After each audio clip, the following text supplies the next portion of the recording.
द्वारका धाम, देवभूमि द्वारिका या द्वारकापुरी में क्या क्या चीज़ देखें, पूरा वीडियो देखिए और हमारे चैनल को सब्सक्राइब कीजिए। पहले तो द्वारका का पहुँचिए रेल से, बस से या एरोप्लेन से, और उसके बाद गोमती तट पे किसी भी आश्रम या होटल में रूम लीजिए। गोमती तट पे क्यों?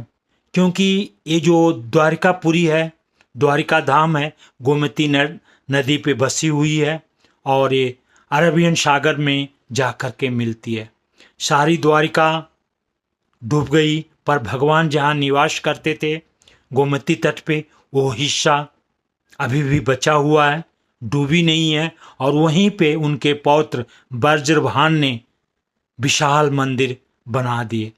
तो गोमती तट पे आश्रम या होटल लीजिए, उसके बाद गोमती नदी में स्नान कीजिए, क्योंकि गोमती नदी वहीं पर जाकर सागर से मिलती है और सागर का पानी गोमती नदी में आता है। सागर में सारे तीर्थों का जल मिला हुआ होता है, ऐसा शास्त्र कहता है। तो गोमती नदी में स्नान कीजिए और वहीं से 56 सीढ़ियाँ चढ़कर, जिसे स्वर्ग की सीढ़ियाँ बोलते हैं, स्वर्ग धाम बोलते हैं, 56 सीढ़ियाँ चढ़ कर के भगवान द्वारकाधीश का मंदिर का दर्शन कीजिए। वहाँ का टाइमिंग होती है सुबह, बीच में कुछ घंटे के लिए 1 से 3 बंद रहता है, उसका टाइम का ख्याल रखिए। और द्वारकाधीश मंदिर में दर्शन करने के बाद वहाँ से 17 किलोमीटर दूर 12 ज्योतिर्लिंग, 12 ज्योतिर्लिंग में एक ज्योतिर्लिंग, जिसे नागेश्वर ज्योतिर्लिंग कहते हैं, दारुक वन में स्थित है।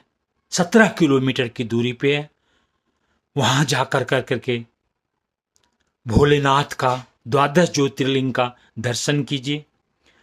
वहाँ के दर्शन करने का ये फायदा है कि आपके जीवन में जितने भी सर्प दोष है, काल दोष है, क्योंकि वो नागेश्वर ज्योतिर्लिंग कहलाते हैं, ग्रह में जितने दोष हैं उनके दर्शन मात्र से सारे दोष, विघ्न, बाएं दूर हो जाते हैं। फिर वहाँ से कुछ किलोमीटर के ऊपर गोपी तालाब है। गोपी तालाब क्या? वो स्थान है जब भगवान कृष्ण द्वारका में राज्य करते थे तो वृंदावन की गोपियाँ बोले कि हमारा आखिरी वक्त आ गया है, तो जाकर द्वारकाधीश से मिलते हैं। तो उन्होंने यहीं पर ये जो गोपी तालाब, यहीं पर भगवान कृष्ण से भेंट किए, आखिरी भेंट किए थे, और सारी गोपियाँ इसी तालाब में समावेश हो गए थे, अपने प्राण त्याग दिए थे। तो ये बहुत पवित्र स्थान है, वहाँ का दर्शन कीजिए। उसके बाद बेट द्वारका चले जाइए। पहले तो बोट से जाया करता था, अब विशाल पुल बना दिया गया है, बड़ा सुंदर पुल बना है। वहाँ से बेट द्वारका का दर्शन कीजिए।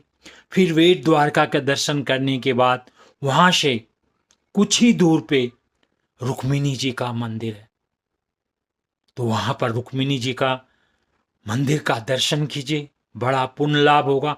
फिर आखिरी में शिवराजपुर, बहुत अच्छा द्वारका बीच है, बड़ा सुंदर और साफ सुथरा मनमोहक पानी है, तो वहाँ का दर्शन कीजिए। जय राधे राधे, जय द्वारकाधीश। वीडियो को सब्सक्राइब करें।